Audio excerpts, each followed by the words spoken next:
হুগলি জেলার সিঙ্গুর এক সময় এই জায়গা ছিল নিবিড় জঙ্গল। দিনের বেলাতেও সেখানে যেতে লোকে ভয় পেত, কারণ সেখানে ছিল দুর্ধর্ষ ডাকাতদের আস্তানা আর তাদের জাগ্রত দেবী ডাকাত কালী।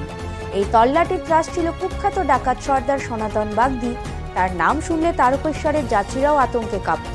এই সনাতন ছিল দেবী কালীর পরম ভক্ত। চৈত্র মাসের এক দুর্যোগের রাতে মন্দিরে পুজো চলাকালীন সনাতন সর্দার গর্জে উঠলেন, বলি কোথায়? মা কি আজ অনাহারে থাকবে? রক্ত পাবেন না? শুনে ডাকাত দল বলে ওঠে, এই দুর্যোগের রাতে শিকার মিলবে কোথায়?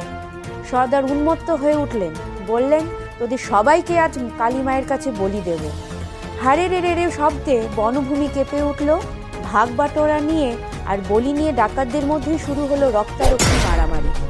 কিন্তু সেই রাতের পর আর ওই ডাকাত দল ফেরেনি। কোথায় গেল কেউ জানে না। আজও সিঙ্গুরের সেই জীর্ণ মন্দিরে গেলে এক অদ্ভুত থমথমে পরিবেশ পাওয়া যায়।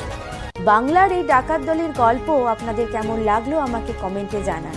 আমি শুভশ্রী, দেখা হচ্ছে স্টোরি উইথ শুভশ্রীতে।